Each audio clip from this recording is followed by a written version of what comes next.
Hi hello నమస్తే welcome to our channel TG TV వార్తా కథనాలపై విశ్లేషణ కార్యక్రమం మార్నింగ్ న్యూస్ కు స్వాగతం. నేను మీ జర్నలిస్ట్ సత్య.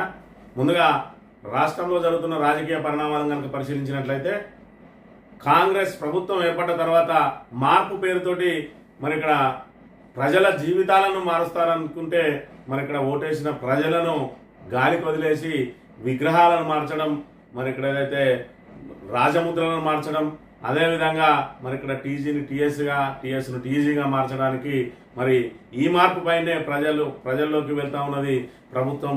మరొక వైపు చూసుకున్నట్టయితే మరి మేధావులందరూ కూడా ప్రశ్నిస్తూ ఉన్నారు, తెలంగాణ తల్లి విగ్రహాన్ని మార్చమని ఎవరు అడిగిండ్రు? ప్రజల నుంచి వచ్చిందా, ఉద్యమకారుల నుంచి వచ్చిందా, విద్యార్థుల నుంచి వచ్చిందా? మరి ఎవరు మార్చమన్నారు? ఎక్కడ సమావేశం పెట్టిండ్రు? మరి ఇక్కడ ప్రజల నుంచి వచ్చిన డిమాండ్ మేరకు మారిస్తే తప్పులేదు, కానీ మరి ఏ ఒక్కరు కూడా మరి ఇక్కడ తెలంగాణ విగ్రహాన్ని మార్చమనలేదు. ఎందుకు మార్చినట్టు?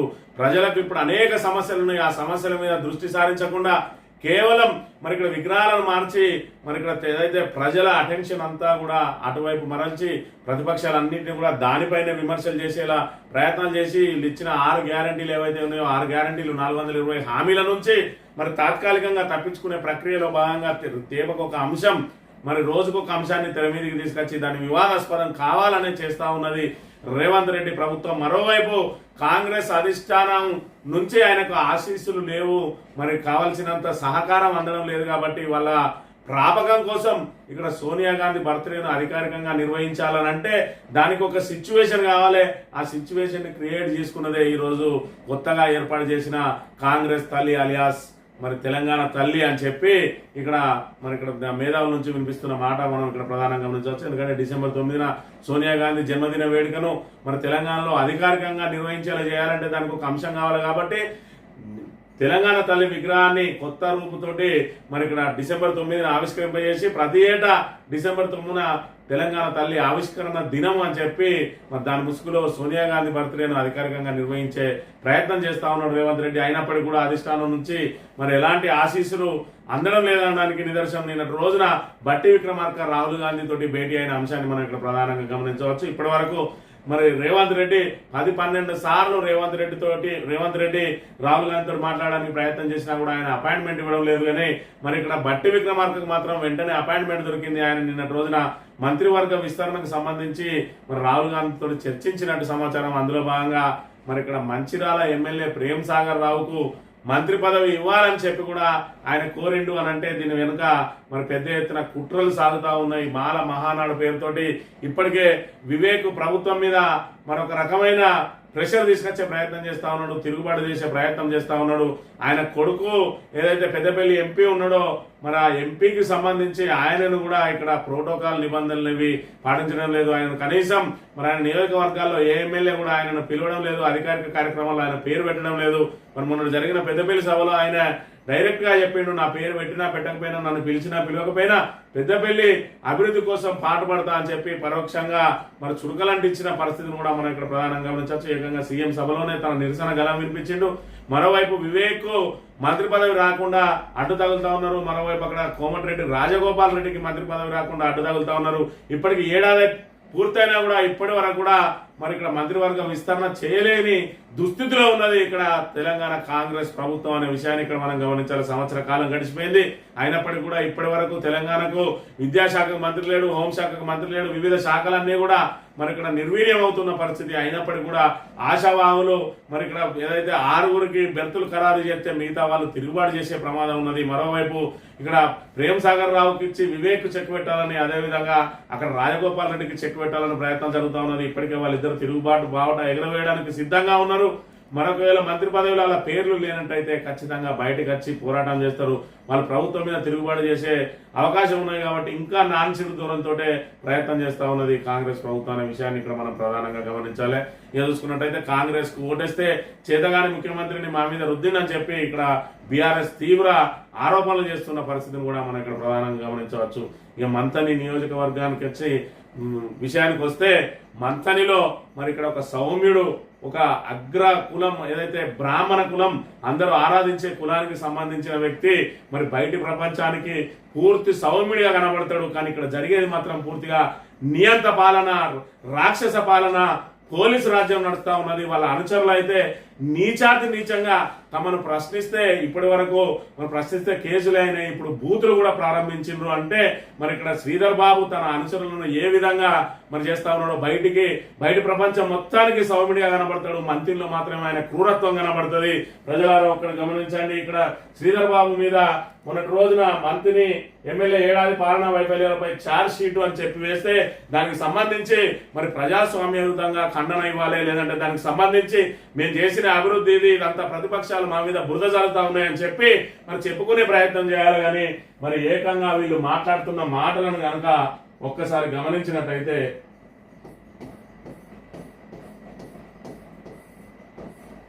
ఇక్కడ చూస్తే మరి యూట్యూబ్ ఛానల్లో వామన్ రావు దంపతుల ఫోటో పెట్టి పుట్టమాదు ఛార్జ్ షీట్ పై మరి ఇక్కడ దాని మీద ఒక వివరణ ఇస్తున్నాం అని చెప్పి వామన్ రావు దంపతులపై హత్యపై ఎందుకు ఛార్జ్ షీట్ వేయలేదు అని చెప్పి ఒక ప్రశ్న, 10 సంవత్సరాల పాటు రైతన్నపై తరుగు పేరుతో దోపిడీపై ఎందుకు ఛార్జ్ షీట్ వేయలేదని, అభివృద్ధి గురించి నువ్వా మాట్లాడేది, నీకు రాజకీయ భిక్షం వేసిందే దుద్దిల కుటుంబం అని, నీ పాలనలో రౌడీజం రాక్షసత్వం మారణహోమం పై ఛార్జ్ షీట్ ఎందుకు వేయలేదని, పుట్టమలు పిచ్చిగా మాట్లాడితే చెప్పుతో కొడతా అని చెప్పి మరి ఇక్కడ కమాన్పూర్ మండల పార్టీ ప్రెసిడెంట్, కాంగ్రెస్ మండల పార్టీ ప్రెసిడెంట్ మరి ఇక్కడ ఒక మాజీ ఎమ్మెల్యే, ఒక మాజీ జిల్లా పరిషత్ చైర్మన్ మీద ఏ రకమైన మాటలు మాట్లాడుతున్నారో ప్రజలారా ఒక్కసారి గమనించండి.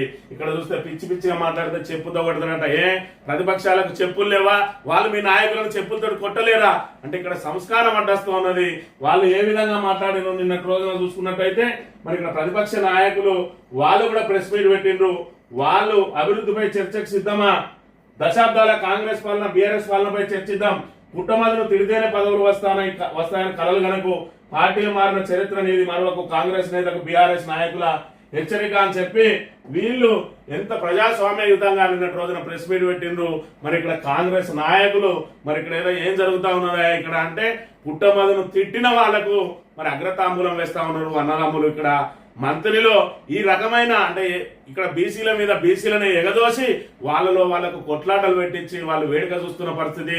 మరి కాంగ్రెస్ పార్టీకి సంబంధించిన వాళ్ళు ఎవరైనా పుట్టమదును కలిసినా లేదంటే పూదర సత్యనారాయణ గౌడును కలిసినా వాళ్ళ పత్త కట్టట, వాళ్ళకి అక్కడ కాంగ్రెస్ పార్టీలో మరి వాళ్ళకు ప్రాధాన్యత ఉండదు.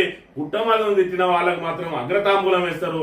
దాంతో ఇక్కడ చెప్పుతోడు కొడతా అనే కాడికి వచ్చింది అని అంటే మరి ఇక్కడ శ్రీధర్ బాబు మరి ఇక్కడ నీ సంస్కారం ఏడవేంది? నీ 5 సార్లు నువ్వు ఎమ్మెల్యే, 5 సార్లు ఎమ్మెల్యే నాకు గొప్పలు చెప్పుకుంటే సరిపోద్దా? నీ అనుచరులు ఇంత నీచంగా మాట్లాడుతుంటే దానికి కారణం నువ్వు కాదా? మరి ఇదొక అంశం. దీన్ని చూసుకున్నట్టయితే ఏ రకంగా మంత్రిలో రాక్షస పాలన మరి ఇక్కడ జరుగుతా ఉన్నదో చూడవచ్చు. ఇక పోలీసులు చూసుకున్నట్టయితే ఇదే చెప్పుతో కొడతా అని చెప్పి కనుక అన్నట్టు అయ్యే ఉంటే ఎవరన్నా బీఆర్ఎస్ నాయకులు మరి కమాన్పూర్ టు కాళేశ్వరం వరకు ఉన్న 10 పోలీస్ స్టేషన్లలో కూడా ఇప్పటి వరకు కేసులు నమోదయ్యాయి. మరి ఇక్కడ చూసుకున్నట్టయితే గతంలో చూసుకున్నట్టయితే మరి ఇక్కడ ప్రజాపాలన ఏదైతే విజయోత్సవ సంబరాలు నిర్వహించుకుంటున్నారో విజయోత్సవ సంబరాలు కాదు ఇవి. మరి ఇక్కడ ఏదైతే నయవంచన దినాలు అని చెప్పి పుట్టా మధుకర్ ప్రతి మండల కేంద్రానికి వెళ్లి ప్రజలను చైతన్యం చేసే ప్రయత్నాలు చేసిండు. ఆ ప్రజా చైతన్యం చేసే ప్రయత్నాలు చేస్తే దానికి వాళ్ళు మరి కౌంటర్ ఇవ్వాల్సిన వాళ్ళు ఏం చేస్తా ఉన్నారంటే పోలీసులను అడ్డం పెట్టుకొని కేసులు నమోదు చేయిస్తా ఉన్నారు. ఇది రామగిరికి సంబంధించి రామగిరి పిఎస్ లో నమోదైంది 2 తారీఖు 12వ నెల. మరి ఇక్కడ కంప్లైంట్ దారులు ఎవరైనా ఈ స్వామి ఏఎస్ఐ ఇచ్చిండు. ఎవరెవరి మీద? పుట్టా మధుకర్, పూదరి సత్యనారాయణ, బుర్ర శంకర్, కొండవేన సుధాకర్, మేధవేన కుమార్, మట్ట రాజు, మరి Kalavena Sadanandam and some others మీద మరి ఇక్కడ స్వయంగా ఒక ఏఎస్ఐ ద్వారా ఇక్కడ ఫిర్యాదును స్వీకరించి సీత గవర్నీల ఇన్స్పెక్టర్ ఆఫ్ పోలీస్ రామగిరి గారికి నా మనవేనగా నేను ఈ Swamy ASI 1982 batch Ramagiri PS నందు ఏఎస్ఐగా విధులు నిర్వహిస్తున్నాను. ఈ రోజు అనగా 2/12/2024 ఉదయం 11 గంటల సమయంలో నేను మరియు పిసి అశోక్, పిసి కుమారస్వామిలు సెన్నర్ కాలనీ నందు పెట్రోలింగ్ విధులు నిర్వహిస్తుండగా నేను సిఎన్సీలోని మార్కెట్ చౌరస్తా వచ్చేసరికి పుట్టా మధుకర్ అండ్ సో మరికొంతమంది కలిసి అక్రమంగా గుంపుగా ఏర్పడి ఏదైనా నేరం చేయాలనే ఉద్దేశంతో ఉండి ప్రజలను రెచ్చగొట్టే విధంగా ప్రసంగాలు చేస్తూ ఎలాంటి అనుమతులు లేకుండా ప్రభుత్వానికి వ్యతిరేకంగా నినాదాలు చేస్తూ ప్రజాశాంతికి భంగం కలిగించేలా మాట్లాడినారు. కావునపై వారందరిపై తగు చర్యలు తీసుకోగలరు అనగానే ఇక్కడ ఎస్ఐ మరి ఇక్కడ చంద్రకుమార్ వెంటనే as per the confirms of the above petition I registered a case in crime number 156/2004 under section 189/2 292 read with 3/5 BNS and took up the investigation అని చెప్పి ఎఫ్ఐఆర్ నమోదు చేయడం జరిగింది. మరి పోలీసులారా ఒక్కసారి గమనించండి. ఇప్పుడే మీరు కాంగ్రెస్ ప్రభుత్వం వచ్చిన తర్వాతనే కాలేదు పోలీసులు, గత ప్రభుత్వంలో కూడా చూసిండ్రు. ఎన్నడన్నా శ్రీధర్ బాబు మీద ఇట్లా ఏఎస్ఐ తోటో హెడ్ కానిస్టేబుల్ తోటో కానిస్టేబుల్ తోటో ఫిర్యాదు తీసుకొని బీఆర్ఎస్ 10 సంవత్సరాల హయాంలో ఒక్క కేసన్నా నమోదు చేసిండ్రా? ఎందుకు? ఏ రోజు కూడా శ్రీధర్ బాబు ఆందోళన చేయలేదా? ఏ రోజు కూడా నిరసన తెలియజేయలేదా? ఏ రోజన్నా కేసు నమోదు చేసిండ్రా? ఈ రోజు ఎందుకు చేయాల్సి వస్తా ఉన్నది అంటే పోలీసులను అడ్డంగా వాడుకుంటా ఉన్నారు. ఇది ఒక్క దగ్గర జరిగింది కాదు, ఇది రామగిరి పోలీస్ స్టేషన్. ఇక్కడ రాయేశం అనే హెడ్ కానిస్టేబుల్ ఈయన చూసుకున్నట్టయితే ఈయనే మరి ఇక్కడ మంతని పోలీస్ స్టేషన్ లో ఫిర్యాదు చేసిండ్రు. సేమ్ సెక్షన్స్, సేమ్ ఫిర్యాదు, సేమ్ కథ. మళ్ళీ అక్కడ ఫిర్యాదు నమోదు, కేసు నమోదు. అదే విధంగా ఇక్కడ కమాన్పూర్ చూసుకున్నట్టయితే రహీము మరి ఇక్కడ ఫిర్యాదు చేసిండు 17/11/2024 రోజున మరి సేమ్ ఫిర్యాదు, మళ్ళీ సేమ్ కేసు. మరి రకంగా అంటే ప్రతిపక్షాలు నోరు మూసుకొని ఉండాలన్నా మరి ఇక్కడ పోలీసులు ఒక నిమిషం ఆలోచన చేసుకోవాలి. మీ పోలీసుల ద్వారా కేసులు నమోదు చేయిస్తాను అని అంటే మరి ఎస్ఐ చంద్రకుమార్ గారు, ఎస్ఐ ప్రసాద్ గారు, మరి ఇక్కడ ఆయన ఎస్ఐకి సంబంధించి కొట్టె ప్రసాద్ గారు, మరి మీరు కూడా గతంలో పనిచేసిండ్రు బీఆర్ఎస్ ప్రభుత్వ హయాంలో. ఎవరన్నా మీరు ఈ విధంగా ఒత్తిడి చేసిరా? ఎప్పుడన్నా ఈ విధంగా అక్రమ కేసులు పెట్టిరా? ఒకసారి మీ ఆత్మ పరిశీలన చేసుకోవాలి. మరి ఇక్కడ ఇంత పోస్టింగ్ కోసం వాళ్ళ దగ్గర వెంపర్లాడుతూ ఇక్కడ పనిచేయడం అవసరమా కూడా మీరు ఒకసారి ఆలోచన చేయాలి. ఈ రకంగా మరి ఒక మాజీ ఎమ్మెల్యే మీద, మాజీ జిల్లా పరిషత్ చైర్పర్సన్ మీద, ప్రతిపక్షంలో ఉండి ప్రజల కోసం పోరాడుతున్న నాయకుని మీద మీరు మీ పోలీసు తోటి ఫిర్యాదు తీసుకొని కేసులు నమోదు చేస్తా ఉన్నారంటే ఇది దేనికి సంకేతం? ఒకసారి ఆలోచించాలి. మీరే సుమోటోగా మరి నమోదు చేయలేరు. చంద్రకుమార్ గారు, అదే విధంగా కొట్టె ప్రసాద్ గారు, మరి వెంకటకృష్ణ గారు, మరి మీరే సుమోటోగా నమోదు చేయలేరు. మళ్ళీ మధ్యలో ఈ కింది స్థాయి ఏదైతే పోలీసులతో ఎందుకు ఫిర్యాదులు తీసుకుంటా ఉన్నారు అంటే ఈ రకంగా మరి మీ చేతిలో ఉన్న అధికారాన్ని దుర్వినియోగం చేస్తా ఉన్నారు. మంత్రిలో చీకటి పాలనకు సంబంధించి ఇవి ఇక్కడ చూసుకున్నట్టయితే టీబీజీ కేసు నాయకులు దిష్టిబొమ్మ దహనం చేసిండ్రు, ప్రభుత్వ దిష్టిబొమ్మ, దాని మీద కేసు నమోదు చేసిండ్రు. అదే విధంగా ఇక్కడ ఏదైతే మొత్తుకుంటా ఉన్నారో వైనాల్ రాజు, ఆయన కుటుంబ దిష్టిబొమ్మ దగ్ధం చేసిండు, దాని మీద కేసు ఉన్నది. తర్వాత బీఆర్ఎస్ వాళ్ళు మరి ఇక్కడ అంబేద్కర్ స్టాచ్యూ దగ్గర శ్రీధర్ బాబు దిష్టిబొమ్మ దగ్ధం చేసిండ్రు. దాంతో మరి ఇక్కడ ఆరుగురు మీద కేసు నమోదైంది. ఏంటంటే వీళ్ళు అడ్డం వచ్చి ఆయనను బెదిరింపులకు గురి చేసిండ్రు అని చెప్పి మరి నానా తప్పుడు ఏదైతే ఫిర్యాదు ఇస్తే దాని మీద కేసు అయింది. మొన్న మరి ఇక్కడ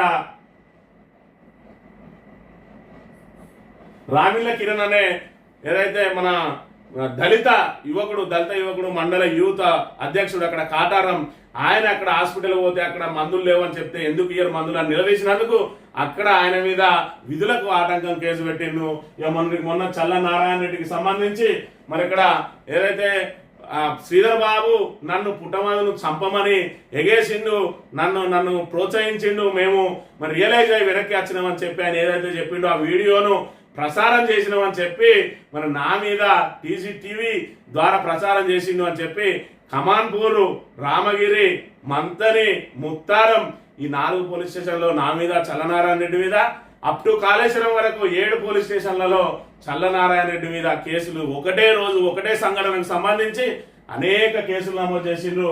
ఇక్కడ గంట వెంకటరమణారెడ్డి ఇచ్చిండు రామగిరిలో. గంట వెంకటరమణారెడ్డి వాళ్ళ సార్కు సంబంధించి మరి ఇక్కడ పరువుకు భంగం వాటిల్లింది అట, అందుకని నా మీద కేసు నమోదు చేయించిండు గంట వెంకటరమణారెడ్డి. మొన్నటి వరకు టీఆర్ఎస్ లోనే ఉండే.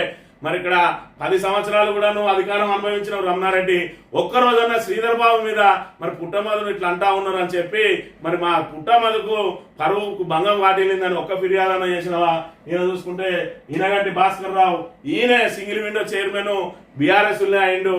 అయిన తర్వాత ఎలక్షన్ల ముందు మరి కాంగ్రెస్ కి చేరిండు. ఈయన కూడా అక్కడ అదే ఫిర్యాదు, మా సార్కు పరువుకు భంగం వాటిల్లింది, టీవీలో ప్రసారం చేయడం మూలంగా అన్నాడు. మరి ఈయన కోసం మేము కూడా తిరిగినాం, సింగిల్ విండో చైర్మన్ చేయడం కోసం. మరి ఒక్కరోజన్నా నువ్వు ఇలా ఉన్న రోజు మరి ఇక్కడ మా బీసీ ఎమ్మెల్యేకు అన్యాయం జరుగుతుంది, ఆయన మీద మరి ఇక్కడ ఆయన పరువుకు భంగం వాటిల్లుతా ఉన్నదని శ్రీధర్ బాబు మీద ఒక్కరోజన్నా పిటిషన్ ఇచ్చినవా? 900 కోట్లు సంపాదించిందని అనవసర ఆరోపణలు చేసిన రోజన్నా పిటిషన్ ఇచ్చినవా? మరి ఇక్కడ చూసుకున్నట్టయితే ఒక బీసీని అనగదొక్కడం కోసం ఆయన చుట్టూ ఉన్న అనుచరులను ఏ విధంగా తొక్కి పెడతా ఉన్నారో ఈ కేసులను చూసుకుంటే తెలుస్తుంది. ఇది కేసే. ఇక్కడ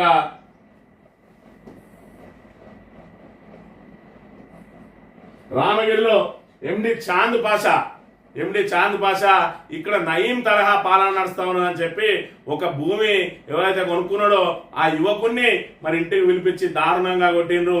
మరి ఆయన ఈ భూమి ఇక్కడ వదిలిపెట్టి పోవాలని అంటే, మమ్మల్ని కాదని నువ్వు ఎట్లా భూమి కొంటావనంటే ఆ యువకుడు ఇక్కడి నుంచి ఆ భూమిని వేరే కాంగ్రెస్ నాయకునికి విక్రయించి ఇక్కడ నుంచి తట్టాబుట్టా సర్దుకొని పోయిండు.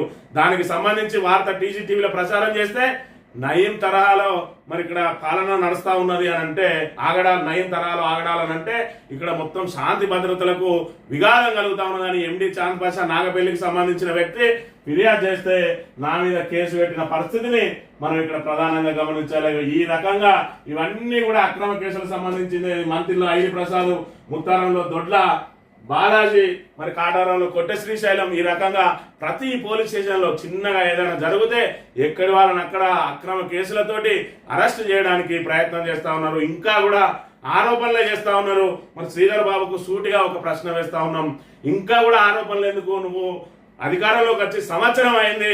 మరి ప్రతిపక్షంలో ఉన్న రోజు వామన్ రావు దంపతుల హత్య వెనుక పెద్ద పెద్ద హస్తాలు ఉన్నాయి, వాటిని అన్నింటినీ బయటకు తీస్తాం, సిబిఐకి అప్పచెప్తాం మేము వస్తే అన్నావు. ఏడాది పూర్తయింది, ఇంకెన్నడు సిబిఐకి అప్పచెప్తావు? దాని నిజాలేదో నీకు తెలుసు. ఆయన వామన్ రావు దంపతుల హత్య వెనుక ఎవరున్నా కఠినంగా శిక్షించాల్సిందే. వామన్ రావు ఎంత దుర్మార్గుడైనా, అలా భార్య ఎంత దుర్మార్గురాలైనా హత్య చేయడం మరి పద్ధతి కాదు. ఎవరు చేసినా వాళ్ళ వెనుక ఎవరున్నా వాళ్ళని కఠినంగా శిక్షించాలి. కానీ ఇంకా ఆరోపణలతో ఎన్ని రోజులు నిలదీస్తావు? సంవత్సర కాలం పూర్తయింది. మరి నువ్వు ఏదైతే ఎన్నికల ముందు ఒక న్యూస్ ఛానల్కి ఇంటర్వ్యూ ఇస్తూ మరి మేము వచ్చిన వెంటనే సిబిఐ ఎంక్వైరీ చేస్తాం అని చెప్పినావు. సంవత్సరం దాటింది, ఇంకెప్పుడు సిబిఐ ఎంక్వైరీ చేస్తావు? ఇంకెందుకు దాన్ని పట్టుకొని ఇంకా ఆరోపణలు చేస్తాను? నువ్వు ప్రతిపక్షం లేవు కదా. మంతలి మధుకర్కు సంబంధించి మరి పెద్ద ఎత్తున 2018లో ఆ హత్యను ఆత్మహత్యను వాడుకున్నావు, 2023లో ఆత్మహత్యను వాడుకున్నావు. మరి దానికి సంబంధించి ఇప్పటికైనా ఎందుకు బయటికి తీస్తలేవు? వాళ్ళ కుటుంబాన్ని ఓట్ల కోసం వాడుకున్నావు. వాళ్ళ మంతరి మధుకర్ వాళ్ళ అమ్మ చచ్చిపోతే కనీసం పరామర్శకు పోలేదు. బీఆర్ఎస్ నాయకులు విమర్శించే వరకు కూడా పరామర్శకు పోలేదు. ఆ తర్వాత మొన్న ఖానాపూర్కు మరి వేరే అభివృద్ధి పనులు పోయిన రోజు వాళ్ళ ఇంటికి పోయినావు. మరి ఇక్కడ ఆ రోజు ఎందుకు గుర్తుకు రాలేదు? ఆమె చచ్చిపోయిన తర్వాత అని అంటే వాళ్ళ కొడుకుతోటే పెట్టిస్తాం, మేము సార్ను నమ్ముకున్నాం, మాకు సార్ రాకున్నా పర్వాలేదు, మాకేం ఒరిగేదేం లేదు, నువ్వు వాళ్ళ దగ్గరికి పోయినా పోకున్నా నువ్వు ఏ విధంగా వాడుకుంటావో జనాలకు తెలియాలని చెప్పి మరి ఇక్కడ బీఆర్ఎస్ నాయకులు చెప్పిన పరిస్థితిని ఇక్కడ ప్రధానంగా గమనించాలి. ఈ శీలం రంగయ్య ఆత్మహత్యను ఏదైతే పోలీస్ స్టేషన్లో పోలీస్ కస్టడీ మరి ఏదైతే మరి లాకప్ డెత్ అన్నావు, ఇవాళ పోలీసులు అందరూ నీ చేతుల్లోనే ఉన్నారు. ఆ దాని మీద రీఎంక్వైరీ చేయించు. లాకప్ డెత్ అయితే దాని కారకులను మరి డిస్మిస్ చేయించు, లేదంటే వాళ్ళకు శిక్ష వేయించు. ఎందుకు దళితుల మృతులను వాడుకొని బీసీని ఎనగదొక్కే ప్రయత్నాలు చేస్తా ఉన్నావు? బీసీ నాయకులు వెంబడి ఉన్న బీసీ మరి అనుసర గణాన్ని అంతా కూడా ఈ రకంగా వందలాది కేసులు పెట్టించి ఎందుకు వేధిస్తా ఉన్నావు? శ్రీధర్ బాబు, నువ్వు ఒక్కనివే ఇక్కడ రాజకీయం చేయాలన్నా? ఐదు పర్యాయాలుగా నువ్వు ఇక్కడ నిలబడి ఉన్నావు. ప్రజలకు మంచి చేస్తే నీకు ఓట్లేస్తారు కదా. మరి ఇక్కడ ప్రతిపక్షాల నాయకులను కేసులతో ఎందుకు వేధిస్తావు? చెప్పులతోటి కొట్టిస్తాను ఎందుకు మాట్లాడిస్తాను? నువ్వు సంస్కారవంతునివే కదా. చదువుకున్న నీ దగ్గర ఉన్న వాళ్ళు ఏ విధంగా మాట్లాడుతున్నారు? చదువు రాదు అని ఏదైతే నీ అనుచరులు ఏదైతే విమర్శిస్తా ఉన్నారో, చదువు రాని పుట్టమ దగ్గర ఉన్న వాళ్ళు ఎంత సంస్కారవంతంగా మాట్లాడుతూ ఉన్నారు. ఇక్కడ ఇందులో ఎవరిది చదువు ముఖ్యమా, సంస్కారం ముఖ్యమా? చదువుకున్నోని కంటే వాడెవడో నయమన్నట్టు నీ పరిస్థితి ఏ విధంగా ఉన్నది, పుట్టమది పరిస్థితి ఏ విధంగా ఉన్నదో ఇప్పుడు బయటపడతా ఉన్నది. నీ అనుచరుల మీద 10 సంవత్సరాల మీద ఎన్ని కేసులు అయినాయో, ఈ సంవత్సర కాలంలో ఎన్ని కేసులు అయినాయో ఒకసారి కేసుల పరంగా వస్తావా, అభివృద్ధి పరంగా వస్తావా, ఇంకా దేని పరంగా వస్తావు? మరి ఇక్కడ చూసుకున్నట్టయితే ఈ ఛార్జ్ షీట్ లో ఏం పేర్కొన్నారు? చిన్న కాళేశ్వరం ప్రాజెక్టును అధికారం చేపట్టిన ఏడాదిలోపు పూర్తి చేసి చెరువులను నింపుతా అన్న నీ మాటలు ప్రగల్భాలేనా? మొదటిసారి మంత్రిగా ఉండి 6 ఏళ్లలో కనీస అనుమతులు తీసుకురాలేకపోయావు. ఇప్పుడు అన్ని రెడీ ఉన్నా అన్నం నోట్ల శని అన్నట్టు ఏడాది పూర్తయిన చిన్న కాళేశ్వరం అతిగతి లేకపోవడం నీ అసమర్థత కాదా అని చెప్పి ప్రశ్నించిండు. ఇందులో ఏమన్నా తప్పున్నదా, నువ్వు అనలేదా మరి ఇక్కడ చిన్న కాళేశ్వరం పూర్తి చేయిస్తా, ఏడాది లోపల పూర్తి చేయిస్తాను అనలేదా? నీ మాటల్ని ఒకసారి విందాం. 365 రోజుల లోపల చిన్న కాళేశ్వరం ప్రాజెక్టు 365 రోజుల లోపల చిన్న కాళేశ్వరం ప్రాజెక్టు 37 రోజులు వచ్చింది. ప్రభుత్వం వచ్చి 37 రోజులు వచ్చింది. ప్రయత్నం మొదటి రోజు నుంచే మొదలుపెట్టినాం. మొదలుపెట్టి కార్యరూపం దాల్చే వరకు కూడా అహర్నిశలు కృషి చేస్తాం. 365 రోజులు మా టార్గెట్, ఈ ప్రాంత ప్రజల టార్గెట్. 10 సంవత్సరాలు పక్కన పెట్టిన ఈ ప్రాజెక్టు ఇక్కడ ఉంటున్న ఎస్సీలు, ఎస్టీలు, బలహీన వర్గాలకు సంబంధించిన రైతు సోదరులకు సంబంధించిన ఈ ప్రాజెక్టు విస్మరించిన టీఆర్ఎస్ పార్టీ ప్రభుత్వం 365 రోజుల లోపల కార్యరూపం దాల్చాలనే ఒక కృష్ణతో కూర్చోగా నేను వెనుకాడలేదు, మర్చిపోలేదు. 365 రోజులు టార్గెట్. 37 రోజుల తర్వాత అధికారంలోకి వచ్చినాక 37 రోజుల తర్వాత కాటారంలో ఏర్పాటు చేసిన రోడ్ షోలో మాట్లాడిండు శ్రీధర్ బాబు. ఏమన్నాడు? 10 సంవత్సరాలు పక్కన పెట్టింది టిఆర్ఎస్ ప్రభుత్వం, మేము వచ్చినాక 365 రోజులు నొక్కి వక్కా నుంచి చెప్పిండు. 365 రోజులకు తట్టెడు మట్టి పోయలేదు. మరి దీనికి సంబంధించి ఈ విషయాన్ని ఇక్కడ ప్రశ్నిస్తా ఉంటే మరి దీనికి సంబంధించి ఆయన ఏం మాట్లాడుతున్నాడో మనం ఇక్కడ ప్రధానంగా గమనించాలి. మరి ఇక్కడ చిన్న కాళేశ్వరం ప్రాజెక్టుకు సంబంధించి ఇక్కడ చూస్తే ఈ రోజు వచ్చింది వార్త, డిసెంబర్ 11 నిన్న డేట్ అంటే ఈ రోజు వచ్చిన వార్త. చిన్న కాళేశ్వరం పురోగతి శూన్యం, పేరుకే ఫాస్ట్ ట్రాక్ ప్రాజెక్టు 3 నెలల్లో పనులు పూర్తి. ఏమైంది? ఊసే లేని ప్రత్యేక ఎస్సీ నియామకం 571 కోట్లు ఇచ్చినట్టు ప్రచారం. బీఆర్ఎస్ సర్కార్ హయాంలోనే 70% పూర్తి. మరి ఏడాది గడిచినా పూర్తి కాని పనులు. చిన్న కాళేశ్వరం బీఆర్ఎస్ ప్రభుత్వ ప్రతిష్టాత్మకంగా తీసుకుని నిర్మించిన ప్రాజెక్టు 14 చెరువులు నింపి 45,742 ఎకరాలకు సాగునీరు అందించే ఈ చిన్న కాళేశ్వరం ప్రాజెక్టు పనులు కేసీఆర్ సర్కార్ 70% పూర్తి చేసింది. పలు అనుమతుల్లో జాప్యం జరగడంతో మిగిలిన 30% పనులు పెండింగ్ లో ఉండిపోయాయి. అనంతరం కాళేశ్వరం పనులు ప్రారంభించి పూర్తి చేసింది. ఈ క్రమంలో ప్రభుత్వం మారడంతో పనులు ముందుకు సాగడం లేదు.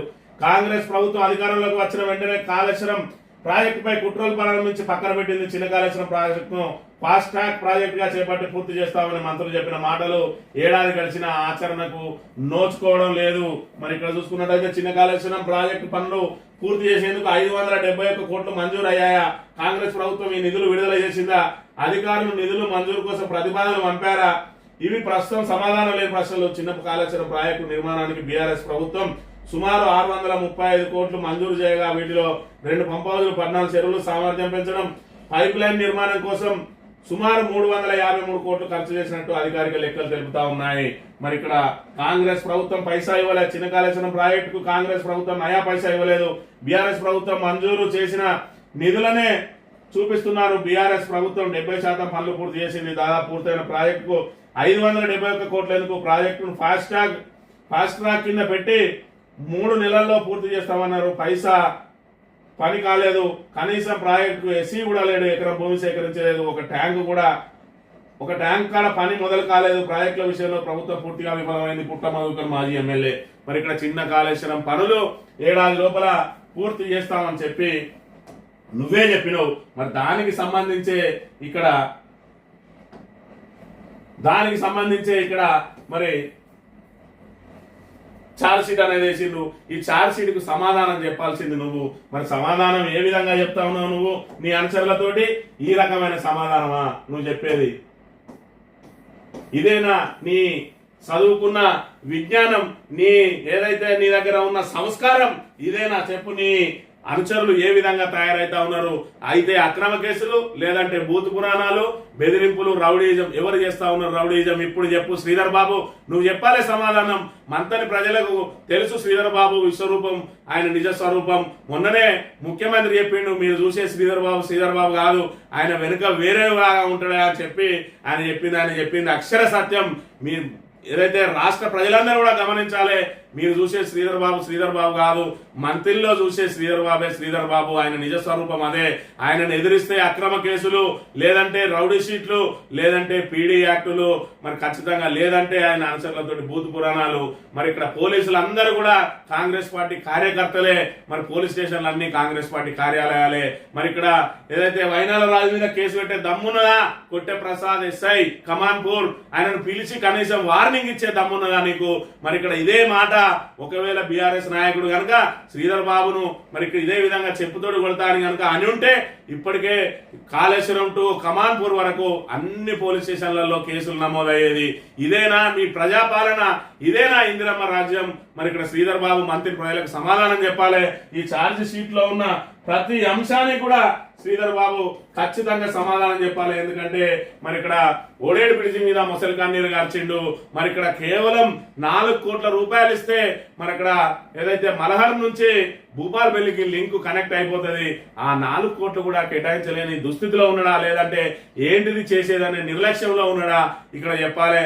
ఇసుక పూర్తిగా తరలిపోతుంది, మొత్తం పుట్టమదే ఇసుక అమ్ముకుంటాను అన్నాడు. మరి ఇప్పుడు ఎవరు అమ్ముకుంటారో శ్రీధర్ బాబు సమాధానం చెప్పాలి. ఇక్కడ చూసుకున్నట్టయితే మన వనరులన్నీ దోపిడీకి గురైతాయి అన్నాడు. మరి అన్నిటిని మనం కాపాడుకోవాలన్నాడు. మరి ఇప్పుడు ఈ వనరులన్నీ ఎక్కడికి పోతున్నాయో చెప్పాలి. ఒక్కసారి వాళ్ళు లాభం పెట్టే ప్రయత్నం చేస్తారు. ఇవన్నీ ఇసుకరీచులు నడుతున్నాయి అని ఎవరిది ఇస్తా? మీ తాత ముత్తాతలు మీది, అది దాన్ని చూసుకోవచ్చు పోతున్నా లేదా? తిరిగి ఆ సొమ్ము మళ్ళా తీసుకొచ్చే ప్రయత్నం చేస్తారు 30 తారీఖు. మీ సొమ్ము మీరు తీసుకోవాలి, తీసుకుని ఏం చేస్తారు? తీసుకొని ఏం చేస్తారు? చేతి గుర్తు కోటేయాలి. ఏసిర్రు 30 తారీఖు వేసిర్రు, 3 తారీఖు గెలిచినావు, 7 తారీఖు మంత్రి అయినావు. ఏది మరి వాళ్ళ పైసలు వాళ్ళకు ఏనంగా తెచ్చిస్తావు? కనీసం మంత్రినోళ్లకు ఫ్రీ ఇసుక ఇయ్యవా అంటే మరి ఇక్కడ ఫ్రీ ఇసుక లేని పరిస్థితి. పక్కబండి ఉన్న పెద్దపల్లి ఎమ్మెల్యే విజయరమణారావు అక్కడ మరి ఆయన నియోజకవర్గ ప్రజలందరికీ కూడా శాండ్ ట్యాక్స్ పెడితే కూడా కలెక్టర్ను కాదని శాండ్ ట్యాక్స్ ని బంద్ చేయించి ఉచిత ఇసుక విధానం ప్రవేశపెట్టిండు. కేవలం ట్రాక్టర్ కిరాయి కడితే పెద్దపల్లిలో ఉన్న ఏ మూల గ్రామస్తునికైనా ఇసుక లభిస్తుంది. నువ్వు ఇల్లే కట్టుకో, బాత్రూమే కట్టుకో, మోరే కట్టుకో, ఏదైనా కట్టుకో, నీకు ఇసుక కావాలంటే యథేచ్ఛగా తెచ్చుకో, ఫ్రీగా తీసుకో. మరి ఇక్కడ మంత్రులు ఎట్లున్నది దుస్థితి? అయితే వాళ్ళ అంశాల దగ్గర బ్లాక్ లో కొనుక్కోవాలి, లేదంటే శాండ్ ట్యాక్స్ బుక్ చేస్తే వారానికి వస్తుందో 10 రోజులకు వస్తుందో తెలియని పరిస్థితి. మరి ఇక్కడ ఈ వారంలో ఎవరికి పోతాయి? ఇక్కడ నుంచి ఇవన్నీ 25 తారీఖు 9వ నెల 2024 మొన్న 9వ నెల మీరు వచ్చింది ఈ 2023 డిసెంబర్లా. ఇది 9 నెలల తర్వాత మరి ఇన్ని లారీలు పోతున్నాయి. ఈ రోజు ఇంకా పెరుగుతా ఉన్నాయి, నిత్యం లారీలు ఇంకా ఇసుక రేట్లు పెరిగినాయి. మరి ఇవన్నీ ఎవరి తాత ముత్తాతల ఆస్తి కాదా? ఇది ఎవరి జేబులకు పోతున్నాయి? మరి ఆ రోజు పుట్టమ్మ తింటే ఈ రోజు నువ్వు తింటున్నట్టే కదా లెక్క. మరి నువ్వు తినకపోతే లారీలు నాపై రీచులు బంద్ చేయి. అవన్నిటిని కూడా వనరులను మరి ఇక్కడ ఏదైతే పోతున్నాయో ఆ వనరులన్నీ మంత్రికి తీసుకురా, లేదంటే ఇసుక ఏదైతే ఆదాయం వస్తుందో ఆదాయాన్ని అంతా తీసుకొచ్చి మరి మందికి పెట్టు, లేదంటే ప్రజలకు వంచు. మీకే వస్తుంది అన్నావు కదా అధికారంలోకి రాగానే. ఇగో ఈ విధమైన మాయ మాటలు చెప్పి ప్రజలను అమాయకులుగా మరి ఏదైతే మేము అగ్ర కులస్తులం, మేము ఏం చెప్తే అదే నడుస్తుంది. ఒక బీసీని రౌడీగా మరి గతంలో చెప్తారు. మరి ఇక్కడ పురాణాలలో ఎవరైతే రాక్షసులు ఉన్నారో మరి ఈ రోజు బీసీలను రౌడీలుగా చిత్రీకరిస్తున్నారు. మరి ఇక్కడ ఏదైతే పురాణాలలో మరి వాళ్ళు మహర్షులు, ఋషులు, క్షత్రియులు వాళ్ళందరూ కూడా మరి ఇక్కడ ఏదైతే శూద్రులందరినీ కూడా రాక్షసులుగా చిత్రీకరించిండు. ఈ రోజు ఈ ప్రజాస్వామ్యంలో బీసీలను రౌడీలుగా చిత్రీకరిస్తున్నారు. వాళ్ళు చేయరు, వాళ్ళు రౌడీజం చేయరు, పోలీసులను అడ్డం పెట్టుకుంటారు, లేదంటే కింది స్థాయిలతోటి రౌడీజం చేయిస్తారు. ఏమన్నంటే వాని మీద ఉల్టా కేసులు పెట్టిస్తారు. మంత్రిలో చూస్తా ఉన్నాం మరి ఎన్ని అరాచకాలు చేసిండో. మరి ఇనుమల సత్యనారాయణ మరి వీళ్ళే మొన్న 4 కేసులు 5 కేసులు పెట్టించిండ్రు, తొక్కిర్రు, తీసి బయట పడేసిరు. మళ్ళా అవసరం ఉన్న రోజు లేపుతారు, తీసుకొస్తారు, మళ్ళా పుట్టమది మీద ఎగేస్తారు. ఇగో ఇది అంటే బీసీలను మరి ఆయన దగ్గర ఉన్న ఒక మాజీ ఉప సర్పంచ్ మరి ఆయనకు సంబంధించి జిల్లా అధికార ప్రతినిధి మరి ఇక్కడ మొన్న ఎలక్షన్ ఇన్ఛార్జ్ ఆయన అన్ని అరాచకాలు చేస్తే దానికి శ్రీధర్ బాబు బాధ్యత వహించాలి కదా. శ్రీధర్ బాబుకు బాధ్యత లేదట, ఆయన కాంగ్రెస్ తోనే సంబంధం లేదట. అంటే రేపు ఐలు ప్రసాద్ చేసినా, రేపు వైనాల్ రాజ్ చేసినా, భాస్కర్ రావు చేసినా, రమణారెడ్డి చేసినా, ఇక్కడ నుంచి ఎవరు చేసినా కూడా, ఇక్కడ మండల పార్టీ అధ్యక్షుడు మరి ఇక్కడ ఇంకెవరు చేసినా కూడా వాళ్ళకు సంబంధమే, కానీ సార్కు సంబంధం ఉండదు. ఇది మంత్రిలో జరిగే విశ్వరూపం, నిజస్వరూపం. ప్రజలారా గమనించండి. బయటికి కనబడేటి అన్ని మరి ఇక్కడ కరెక్ట్ కాదు. నాణానికి రెండు వైపులు ఉంటాయి. మీకు మంత్రిని బయట కనబడేది నాణానికి ఒకవైపు మాత్రమే. నాణానికి యువతల వైపు చూసుకున్నట్టయితే అనేక అక్రమ కేసులతోటి వేధింపులు జరుగుతున్న అంశాన్ని ఇక్కడ ప్రధానంగా గమనించాలి. ఇది ప్రజలారా మంత్రిని నిజ స్వరూపం, విశ్వరూపం. ఈయన చీకటి పాలన, నియంత పాలన ఏ విధంగా సాగుతున్నదో, చీకటి రాజ్యం మళ్ళీ ఏ విధంగా కొనసాగుతున్నదో, అన్నదమ్ములు కలిసి అక్రమ కేసులు, వందలాది కేసులు ఏ విధంగా పెట్టిస్తున్నారో, ఒకటే రోజు ఒకటే అంశం మీద మరి 10 పోలీస్ స్టేషన్లలో కేసులు నమోదైనవి అని అంటే మరి ఎంత ప్రజాస్వామ్యం పరిడవిల్లుతా ఉన్నది మంత్రిలో అనే విషయాన్ని మీరే గమనించాలి. ఇక వార్తా కథనాల విషయానికి వద్దాం.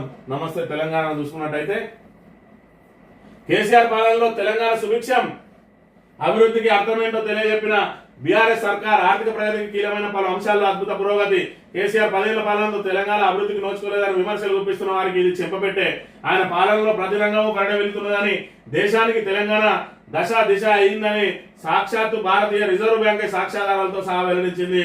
జిఎస్టిపి, తలసరి ఆదాయం, విద్యుత్, వ్యవసాయం ఇలా ప్రతి రంగాన్ని కేసీఆర్ అభివృద్ధిలో పరుగులు పెట్టించాలని ఆర్బీఐ విడుదల చేసిన హ్యాండ్ బుక్ ఆఫ్ స్టాటిస్టిక్స్ 2024 నివేదికలో గణాంకాలు కళ్ళకు కట్టినట్లు చెప్తున్నాయి. 10 ఏళ్లలోనే తెలంగాణను దేశంతో పోటీపడే స్థాయికి తీసుకెళ్లిన కేసీఆర్ విజయగాథకు ఇంతకు మించిన తార్కాణం ఉంటుందా?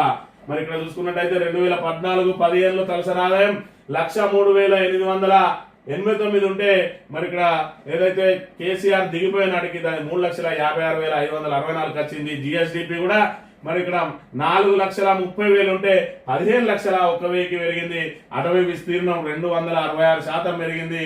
మరి ఇక్కడ జిఎస్డిపి, తలసరి ఆదాయం, విద్యుత్, సాగు విస్తీర్ణం, వ్యవసాయం, అటవీ విస్తీర్ణం, మూలధన వ్యయం, అదేవిధంగా ఉపాధి అవకాశాలు ఇలా అన్నింట్లో కూడా రికార్డే చేసింది 10 ఏళ్ల పాలనలో. అందుకే కదా మరి ఇక్కడ సారు మీరే రావాలని చెప్పి నిత్యం ప్రజలు ఎందుకు కోరుకుంటా ఉన్నారు? మేము మోసపోయినాం, మీరు చెప్తే మేము వినలేదు, మోసపోతారు, గోసపడతారు, ఆశ చూసి మోసపోకుండా చెప్పి కేసీఆర్ పదే చెప్పిండు.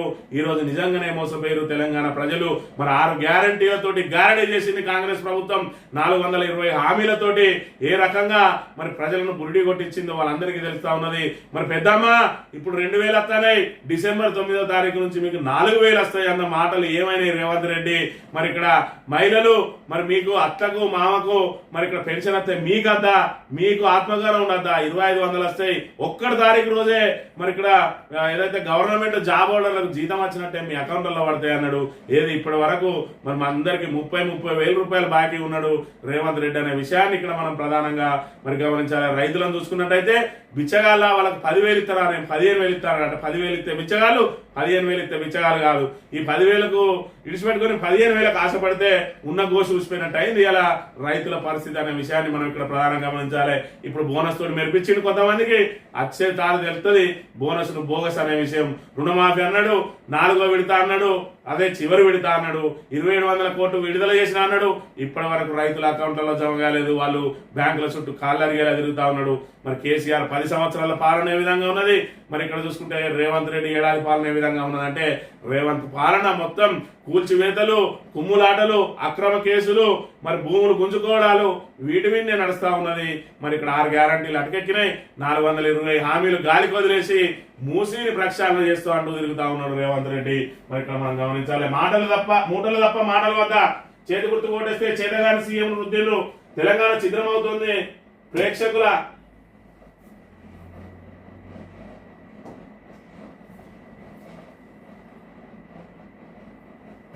తెలంగాణ ఛిద్రమవుతుంటే ప్రేక్షక పాత్రను నమ్మి అధికారం ఇస్తే అస్తిత్వాన్ని దెబ్బతీస్తారా? 6 గ్యారంటీలు, 420 హామీలు పత్తాలేవు. మీరు ప్రకటించిన డిక్లరేషన్లపై డెడికేషన్ ఏది? అన్నదాతల నుంచి ఆడబిడ్డల దాకా బాధితులే. ఇందిరమ్మ రాజ్యం అంటే నిర్బంధం, సంక్షోభం, పేదల బతుకులు తప్ప మేము పేర్లు మార్చలేదు, కాంగ్రెస్ నేత రాహుల్ కు కేటీఆర్ గాడు లేక అని చెప్పి మూటలు తప్ప మాటలు వద్దా, మరి మీరు అన్ని హామీలు ఇచ్చిపోయింది కదా. ఈ రోజు చూసుకున్నట్టయితే 6 గ్యారంటీలు అటకెక్కినాయి, 420 హామీలను గాలికి వదిలేసిండ్రు. మరి మీరు వచ్చిర్రు, మరి డిక్లరేషన్లకు చెప్పారు కదా, వాటికి సంబంధించిన డెడికేషన్ ఏది అని చెప్పి రాహుల్ గాంధీకి బహిరంగ లేఖ రాసిండు కేటీఆర్. మరి ఇక్కడ ఏదైతే మార్పు అని చెప్పి ఇవాళ తెలంగాణ అస్తిత్వాన్ని అస్థిరపరిచే కుట్రలకు ఏదైతే రేవంత్ రెడ్డి పాల్పడతా ఉన్నాడో, మరి ఇక్కడ ఇప్పటి వరకు ఒక సహృద్భావమైన వాతావరణం ఉన్నది. ప్రతిపక్షాలైనా అధికార పక్షాలైనా కూడా ప్రజా శ్రేయస్సు కోసం పాటుపడాలి. మరి ఇక్కడ జాతీయ స్థాయి నాయకులను అందరూ కూడా గౌరవించాలని చెప్పి కేసీఆర్ వచ్చిన తర్వాత రాజీవ్ ఆరోగ్యశ్రీ అని ఉంటే దాన్ని యథావిధిగా కొనసాగించిండు. రాజీవ్ గాంధీ కాంగ్రెస్ కదా, మేము రాజీవ్ ఆరోగ్యశ్రీ అని ఎందుకుంటాం అని అనలేదు.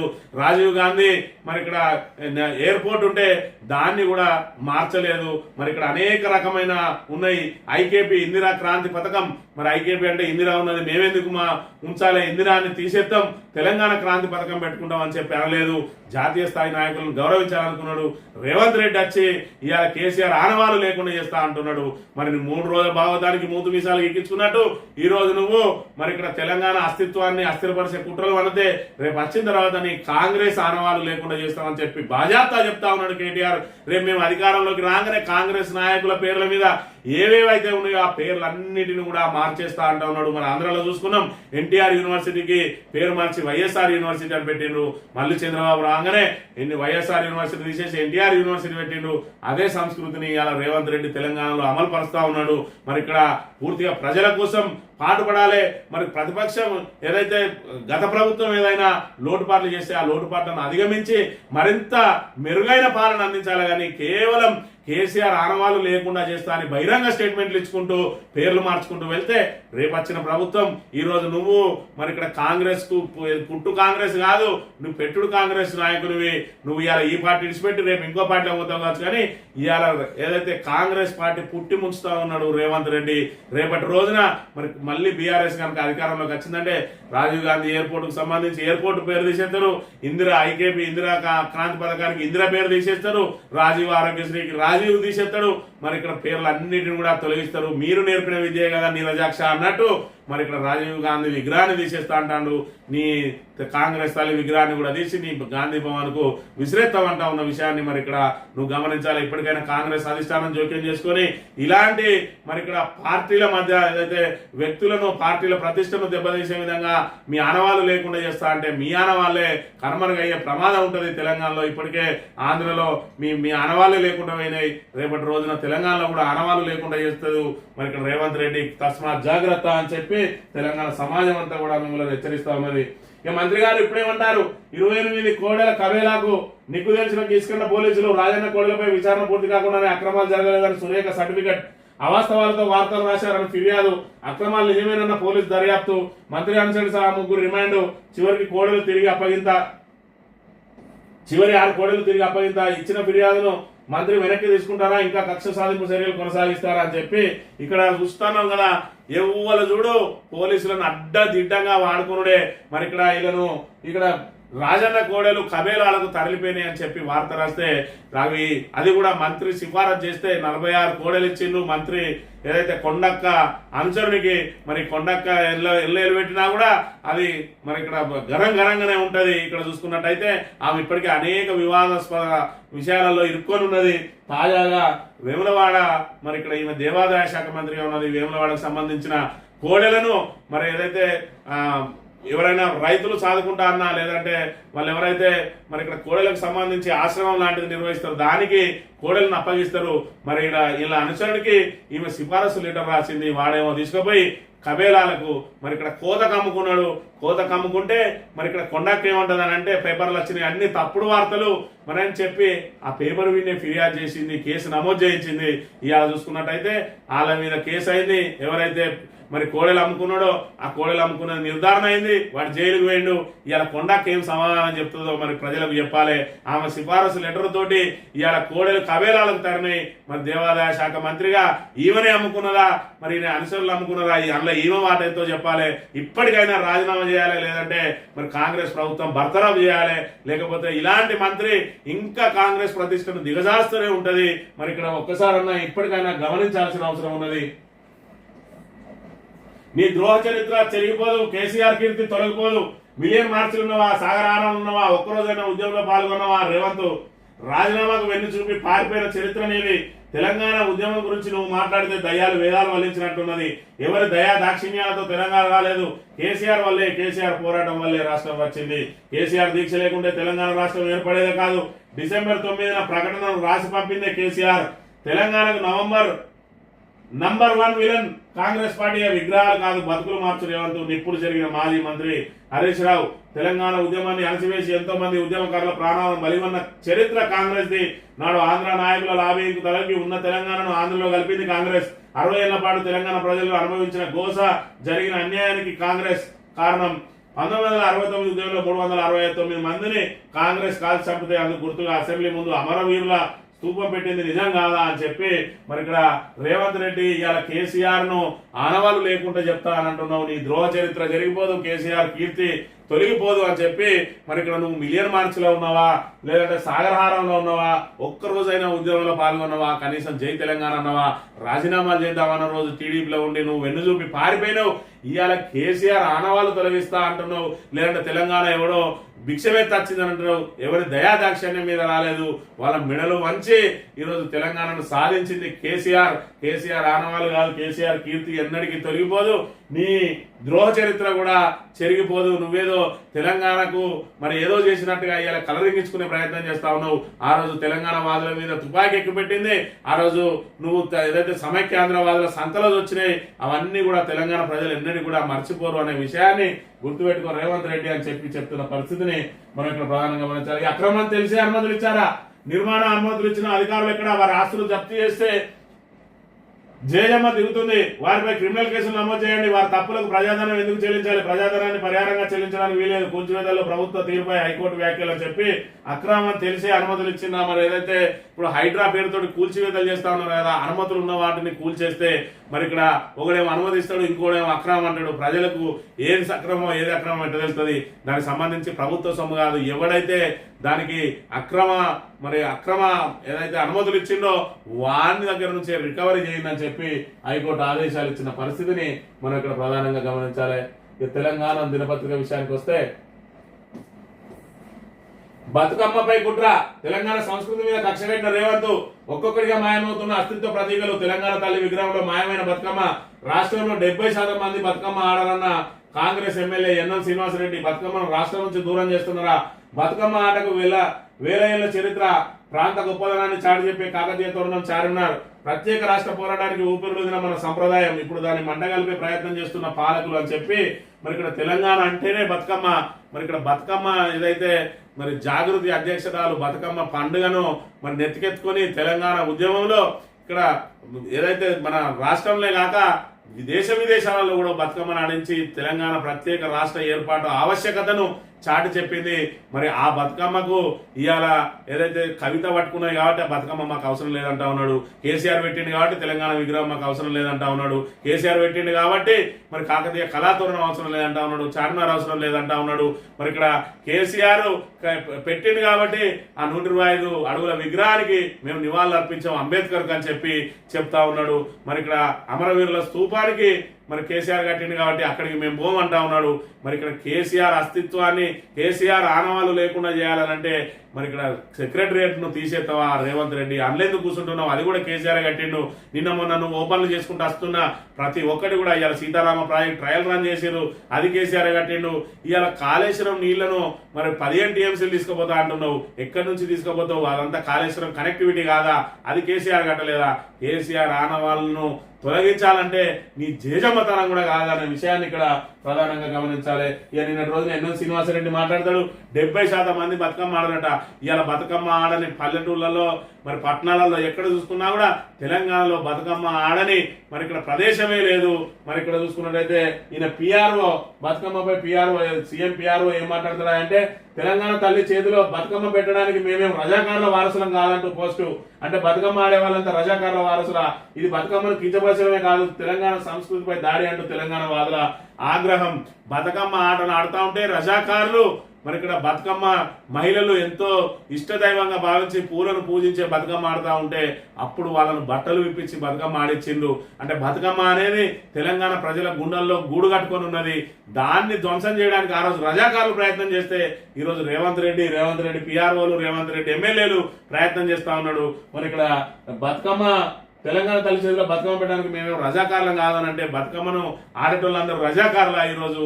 అంటే బతుకమ్మను సృష్టించింది రజాకారులా, బతుకమ్మను అరికట్టడానికి ప్రయత్నం చేసిండ్రు. బతుకమ్మ ఆడితే వాళ్ళందరూ ఒక్కతాటి మీదకి వస్తారని చెప్పి వాళ్ళను విచ్ఛిన్నం చేసే కుట్ర జరిగింది. ఈ రోజు కూడా ఇక్కడ మరి విచ్ఛిన్నం చేసే కుట్ర జరుగుతూ ఉన్నది. బతుకమ్మ అంటేనే టీఆర్ఎస్, అదేవిధంగా తెలంగాణ తల్లి అంటేనే టీఆర్ఎస్, అదేవిధంగా మరి 125 అడుగుల విగ్రహం అంటేనే టీఆర్ఎస్ అని చెప్పి ఏదైనా కాళేశ్వరం ప్రాజెక్టు అంటే బీఆర్ఎస్ కాబట్టి అందుకే కాళేశ్వరం ప్రాజెక్టు మీద కుట్రలు అన్ని. ఆ కాళేశ్వరం ప్రాజెక్టును 3 పిల్లర్లు మరమ్మతు చేస్తే అది ఇప్పుడు ఏదైతే అందుబాటులోకి వచ్చేదాన్ని దాన్ని 3 పిల్లర్లు చేయకుండా దాని మీద విచారణ పేరుతోటి సాగదీసుకుంటా కుట్రలు కొనసాగించుకుంటా ఇటు ప్రజలను హింసించుకుంటా బీఆర్ఎస్ మీద బట్టగాల్చి మీదేసే ప్రయత్నం చేస్తా ఉన్నాడు రేవంత్ రెడ్డి. ఇదంతా కూడా తెలంగాణ ప్రజలు గమనించాలి.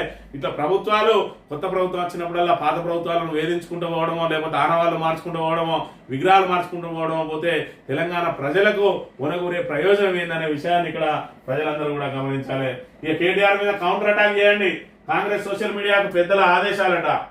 మార్పింగ్లు అయినా మంచిదే, ఎడిటింగ్లు అయినా మంచిదే, దాడి తీవ్రంగా ఉండాలని ఆర్డర్. ఇప్పటికే మంచి ఫ్యామిలీ గొడవలో కేటీఆర్ జోక్యం అంటూ ఫేక్ న్యూస్ సర్క్యులేషన్. కొద్ది రోజులుగా సర్కార్పై కేటీఆర్ మాటలు యుద్ధం. మాస్ డైలాగులతో సీఎం రేవంత్ కౌంటర్. కుక్క కాడకు చెప్పు దెబ్బ అంటూ వివరణ. కేటీఆర్ జోరు పెంచడంతో ఉక్కిరిబిక్కిరి అవుతున్న అస్తంపాటి.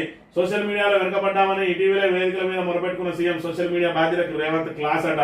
మరి కేటీఆర్ మీద అటాక్ చేయండి, కౌంటర్ అటాక్ చేయండి మరి ఇక్కడ అని చెప్పి ఇప్పుడు కదా శ్రీధర్ బాబు అనుచరులు ఏదైతే చెప్పులతో కొడతా అని అంటున్నాడో, మీరు చెప్పులతో కొట్టిన ఏం కాదు, మీరు నోటికి వచ్చింది పెట్టుండి, మీరు మార్పింగ్ చేయండి, మీ ఇష్టం చేయని పోలీసు వాళ్ళు మీ జోలికే రారు. ఎందుకంటే పోలీసులు అందరూ మన బానిసలు. మరి మనం ఏం చెప్తే కదా వింటారు అని చెప్పి మరి వాళ్ళు వ్యవహరిస్తా ఉన్నారు కాంగ్రెస్ నాయకులు. ఈ విధంగా పోలీసులు కూడా అట్టనే ఉన్నారు. ప్రతిపక్ష నాయకులు ఇస్తే ఒక కేసు కూడా నమోదు కాదు.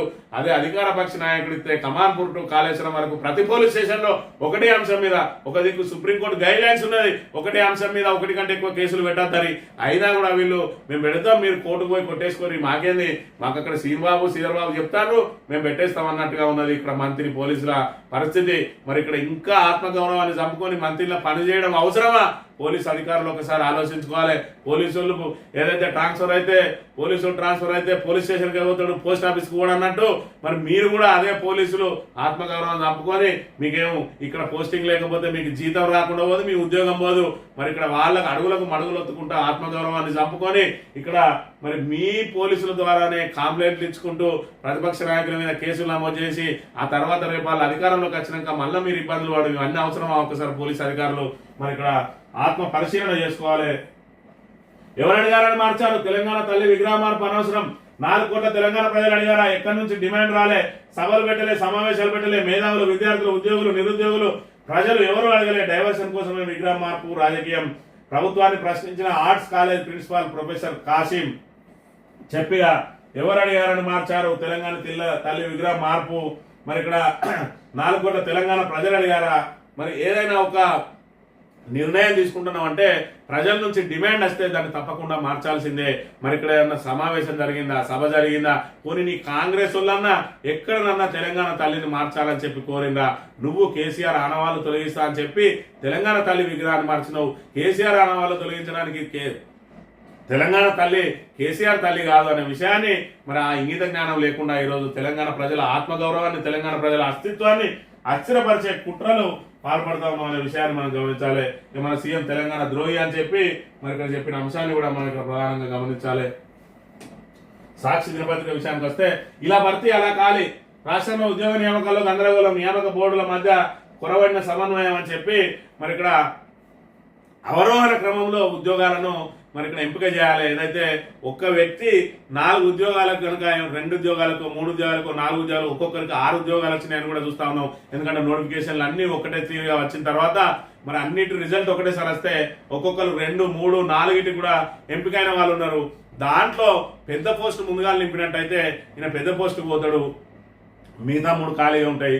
అట్లా కాకుండా కింది పోస్టుకు ఎక్కిన తర్వాత ఫస్ట్ మరి ఏదైతే క్లర్క్గా చేరైతే దాని తర్వాత దాని మీద పోస్టు దాని తర్వాత గ్రూప్ 4, గ్రూప్ 2, గ్రూప్ 1 వస్తే ఈ 4 పోస్టులలో ఆయన మరి దీన్ని వదిలేసి దాన్ని వదిలేసి పెట్టేప్పటికి ఈ 3 ఖాళీ అవుతున్నాయి. మరి అదే విధంగా అవరోహణ క్రమంలో అయినట్టయితే ఆయన ముందే గ్రూప్ 1 ప్రకటిస్తే గ్రూప్ 1లోనే ఉంటాడు, గ్రూప్ 2లో జాయిన్ కాడు, గ్రూప్ 4లో జాయిన్ కాడు. మరి ఇక్కడ ఆ విధంగా కాకుండా ఇట్లా ఆరోహణ క్రమంలో చేయడంతో ఇట్లా నింపడంతో అట్లా ఖాళీ అవుతున్నాయట. ఇప్పటికీ మరి ఎన్ని ఖాళీలు ఉన్నాయి అని అంటే 10,000 పోస్టులు ఖాళీ ఉన్నాయి. 53,000 ఉద్యోగాలు అంటే కేసీఆర్ ఇచ్చిన 30,000, వీళ్ళు నింపిన 23,000 మొత్తం కలిపితే మొత్తం 53,000 మళ్ళీ 10,000 పోస్టులు ఖాళీ ఉన్నాయట. గురుకులాల్లో 8,300 పోస్టులు ఖాళీ చేస్తే అందులో 2,000 పోస్టులు ఖాళీగా ఉన్నాయి.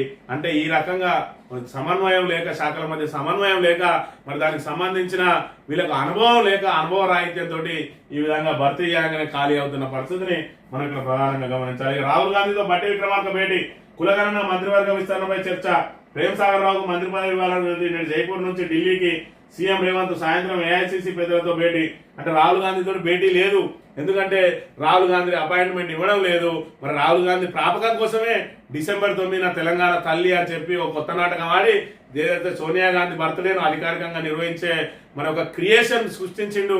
ఆ క్రియేషన్ సృష్టించడానికి తెలంగాణ తల్లిని మాయం చేసి ఇక్కడ కాంగ్రెస్ తల్లిని తీసుకొచ్చి మరి ప్రతి ఏటా కూడా తెలంగాణ తల్లి ఆవిర్భావ దినోత్సవాలు నిర్వహిస్తాం, సోనియా గాంధీ బర్త్డేను అధికారికంగా నిర్వహిస్తాం అన్నా కూడా ఇక్కడ రాహుల్ గాంధీ రాజీవ్ గాంధీ విగ్రహం పెట్టినా రాలే, తెలంగాణ తల్లి విగ్రహం పెట్టినా రాలే. మరి నాకు అపాయింట్మెంట్ కావాలని ఇవ్వట్లేదు. కానీ ఉప ముఖ్యమంత్రికి మాత్రం మరి ఎప్పుడు పోయినా కూడా డైరెక్ట్ అపాయింట్మెంట్ దొరుకుతా ఉన్నది. మరోవైపు ఆయనతోటి మంత్రివర్గానికి సంబంధించి చర్చలు జరిగినాయి. ఆయన ప్రేమ్ సాగర్ రావుకి ఇవ్వాలని ఒక ప్రత్యేకంగా ఒక పేరునైతే ఆయన సూచించిండు. మిగతా వాళ్ళ మీద కూడా మరి ఇక్కడ ఇద్దరి మధ్య ఏకాభిప్రాయం వచ్చినట్టున్నది. రేవంత్ రెడ్డికి మరి అక్కడ ఏఐసీసీ నాయకులతో చెప్పి వాళ్ళతోటి ఒప్పించే ప్రయత్నం చేస్తాడు. కానీ రాహుల్ గాంధీ కలవడానికి ఇష్టపడట్లేదు. మరి ఇక్కడ ఏదైతే రేవంత్ రెడ్డి ముఖ్యమంత్రిగా కొనసాగడం ఏమాత్రం ఇష్టం లేదు. ఈ రోజు ఏదైతే బహిరంగ లేఖ రాసిండో కేటీఆర్, దాంతో మరింత మరి ఇక్కడ బగ్గుమంటా ఉన్నది కాంగ్రెస్ అధిష్టానం ఏదైతే రేవంత్ రెడ్డి మీద. ఇప్పటి వరకు మరి ఇక్కడ జాతీయ స్థాయి నాయకులకు సంబంధించిన అంశాల్లో ఎవరు కూడా వెలువెట్టకుండా ఒక హుందాగా వ్యవహరించిండు. ఆ హుందాతనాన్ని పాతరేసిండు రేవంత్ రెడ్డి.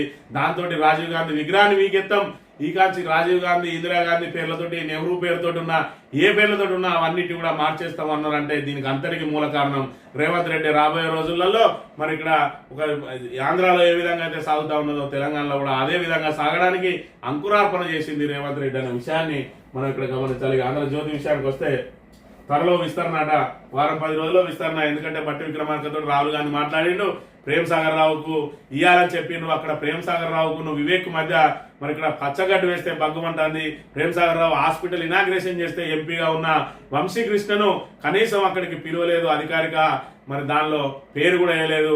మరి సొంత జిల్లాకు సంబంధించిన ఎమ్మెల్యేలు 2 ఉన్నారు, మరి వీళ్ళిద్దరు కూడా అక్కడికి ఆహ్వానం లేదు. ఇక్కడ వివేక్ ఆహ్వానం లేదు, అదేవిధంగా వినోద్కి ఆహ్వానం లేదు.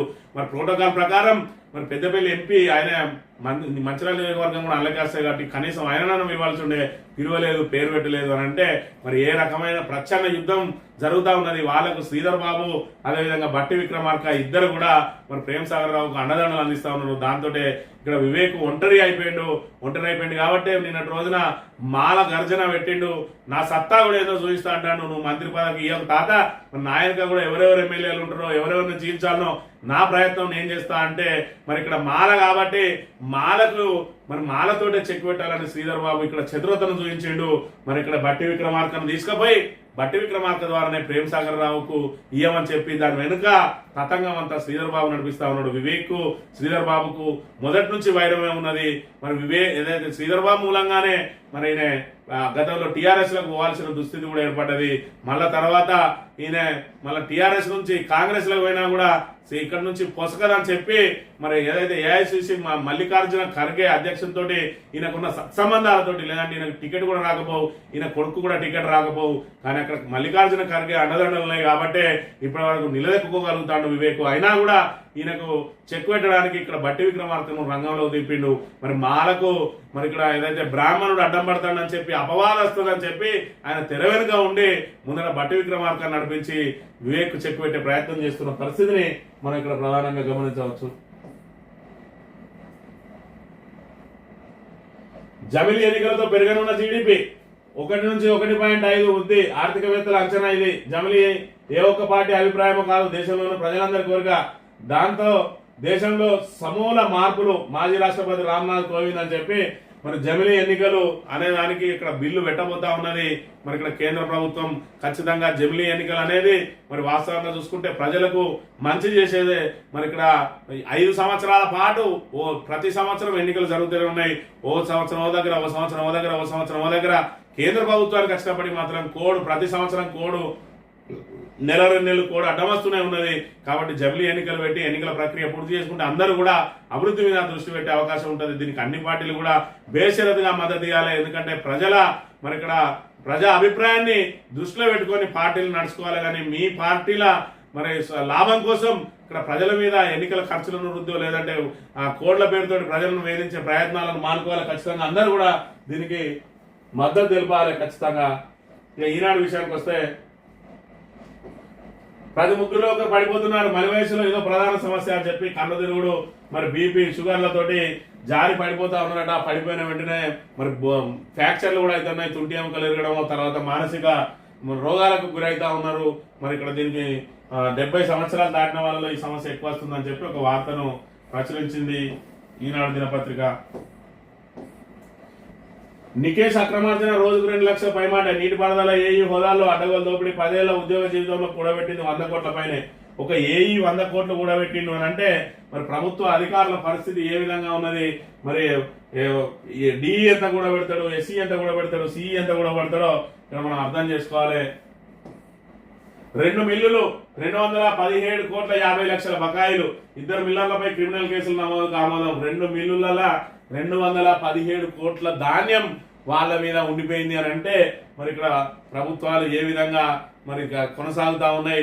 అటు కేంద్ర ప్రభుత్వానికి రాష్ట్ర ప్రభుత్వానికి సమన్వయం లేక సరైన సమయంలో సీఎంఆర్ ధాన్యం వాళ్ళు సేకరించగా, మరోవైపు తెలంగాణలో మరి ఇక్కడ ఏదైతే కేంద్ర సివిల్ సప్లై శాఖకు సంబంధించి మరి ఎంత అయితే అవసరం ఉంటుందో అంతకంటే ఎక్కువ డిమాండ్ కంటే ఎక్కువ సప్లై ఉన్న నేపథ్యంలో అవన్నీ కూడా మిల్లర్ల దగ్గర నిల్వ ఉండడంతో మిల్లర్లు మరి ఇక్కడ బయటికి అమ్ముకొని 2 సంవత్సరాలు 3 సంవత్సరాలు కూడా వాళ్ళ దగ్గర నిల్వ ఉండడంతో వాళ్ళు కూడా అమ్ముకోవడానికి అలవాటు పడ్డరు. అట్లా ఒక్కొక్కరు మరి ఇక్కడ 100 కోట్లకు పైగా బాకీలు పడ్డరు అని అంటే సుమారు చిన్న చిన్న మారుమూల పల్లెల్లో మా దగ్గర మంతనిలో కూడా 8 కోట్లు బకాయి పడ్డాడు మాజీ జడ్పీటీసీ. ఆయన మీద క్రిమినల్ కేసు నమోదైంది. కానీ ఇప్పటివరకు రికవరీకి సంబంధించిన అయితే ఇంకా ఏం తెలియదు విషయం. మరి ఇక్కడ వీళ్ళు 217 కోట్లు మరి ఇక్కడ వాళ్ళు వాడుకున్నారు అని అంటే దీని అంతరికి ప్రభుత్వ అసమర్థతలే కారణం, లేదంటే రెండు ప్రభుత్వాల మధ్య సమన్వయ లోపమే కారణం అని చెప్పి మనకు చెప్పక తప్పదు. ఇక నెలాఖరులో ఇందిరమ్మ ఇళ్ళ దరఖాస్తుల పరిస్థితి ఆయన రోజుకొక స్టేట్మెంట్ ఇస్తాడు. ఇందిరమ్మ ఇండ్లు ఆయన ఇచ్చింది లేదు, సచ్చింది లేదు. మరి ఇక్కడ మార్చిలో ప్రారంభించిండు, ఇక్కడ డిసెంబర్ అయిపోతుంది, మరి జనవరి రాబోతుంది. 2025-24 సంవత్సరం పూర్తిగా ఈ గీతం అగీతం కానీ వేయింది. మరి మొదటి సంవత్సరమే 4.5 అన్నాడు, మొదటి సంవత్సరం గంగా కలిసింది. మరి 4.5 లక్షల ఇండ్లేవి ఇంకా ప్రకటనలు పెట్టుకుంటూనే పోతా ఉన్న పరిస్థితిని మనం ఇక్కడ ప్రధానంగా గమనించాలి. ఇక ఉత్తమ లెజిస్లేటర్ పురస్కారం ఇచ్చే విషయాన్ని పరిశీలిస్తున్నాం. ఎమ్మెల్యేలు ఎమ్మెల్సీలకు పునశ్చరణ తరగతుల్లో గడ్డం ప్రసాద్ కుమార్ గెలవగానే వచ్చి పక్కన చేరే వాళ్ళతో జాగ్రత్త. మండలి చైర్మన్ మరి గుత్తా మరి గెలవగానే వచ్చి పక్కన చేరే వాళ్ళతో జాగ్రత్త అంటే మీరు కూడా ఆలోచించుకోవాలి. ప్రభుత్వాలు మరి గెలవగానే వచ్చి మీ పంచన వేరే పార్టీకి వెళ్ళి వచ్చి మీ పంచన చేరిన వాళ్ళ విషయంలో కూడా మీరు ఉండాలి. గుత్తా సుఖేందర్ రెడ్డి కూడా అదే తరహా మరి బీఆర్ఎస్ నుంచి చైర్మన్ అయి ఇప్పుడు కాంగ్రెస్ సంకలజ్ వచ్చిండు. ఆ బాధ ఆయనకే ఎక్కువగా వర్తిస్తుంది. ఇది ఒకటి చూసుకున్నట్టయితే. రెండోది ఉత్తమ లెజిస్లేటివ్ పురస్కారాలు ఇస్తారట. మీరు లెజిస్లేటివ్ పురస్కారాలు ఇస్తే ఎవరికి ఇస్తారో తెలిసిందే. మీరు ఏమన్నా ప్రతిపక్షాలకు ఇచ్చే అవకాశం ఉంటుందా? మీరు ప్రతిపక్షాలకు ఇవ్వాల్సిన మరి పబ్లిక్ అకౌంట్ చైర్మనే మీరు మీ దాంట్లో చేరిన ఏదైతే ఫిరాయింపు ఎమ్మెల్యేకి ఇచ్చుకున్నారు. ఇంకా ఉత్తమ లెజిస్లేటరు మీరు ఏదైతే న్యాయబద్ధంగా ఇస్తారని మీ నుంచి ఆశించడం అది అత్యాశ అవుతుంది. మరి ఇక్కడ చూసుకున్నట్టయితే కాంగ్రెస్ ప్రభుత్వ తీరు ఏ విధంగా ఉన్నది, రేవంత్ రెడ్డి విధానాలతోటి కాంగ్రెస్ రేపటి రోజున ఎన్ని అరిష్టాలను ఎదుర్కోబోతా ఉన్నది. ఈ రోజు వరకు జాతీయ నాయకులు మరి పార్టీలకు అతీతంగా అందరూ కూడా గౌరవించిండు. ఈ రోజు రేవంత్ రెడ్డి కొత్త సంస్కృతిని తీసుకొచ్చిండు. దాంతో కొత్త ప్రభుత్వం ఏదొచ్చినా కూడా పాత పేర్లను మార్చడానికి ఈ రోజు ఆయన మార్పులు ఏదైతే మరి అధికారిక రాజముద్రను మార్చి టీఎస్ను టీజీగా మార్చి మరి ఇక్కడ ఏకంగా తెలంగాణ తల్లి విగ్రహాన్ని మార్చడంతో రేపు రాజీవ్ గాంధీ విగ్రహాన్ని మార్చి రాజీవ్ గాంధీ పేరుతోటి ఉన్నాయి, ఇందిరాగాంధీ పేరుతోటి ఉన్నాయి, నెహ్రా పేరుతోటి ఉన్నాయి, అవన్నింటిని కూడా మార్చి సాకలైలమ్మ, అదేవిధంగా సర్దార్ సర్వాయి పాపన్న, మరి ఇక్కడ బాబు జగజీవన్ రామన్ ఇంకేదో ఏదో పేర్లతోటి మరి ఇక్కడ పెట్టుకునే అవకాశం ఉంటుంది. లేదంటే తెలంగాణ అమరవీరులు శ్రీకాంతాచార్య లాంటి వాళ్ళ పేర్లను కూడా పెట్టుకుంటారు. మరి ఆ రోజు మీ ఏదైతే జాతీయ స్థాయి నాయకులకు అవమానం ఏదైనా జరుగుతుంది అని అంటే అది దానికి పునాది రేవంత్ రెడ్డి వేస్తున్న విషయాన్ని ఇప్పటికైనా కాంగ్రెస్ అధిష్టానం గుర్తించాలని కోరుతూ ఇదో ఈ రోజు మార్నింగ్ న్యూస్. తిరిగి రేపు వెళ్తాం. Thank you very much.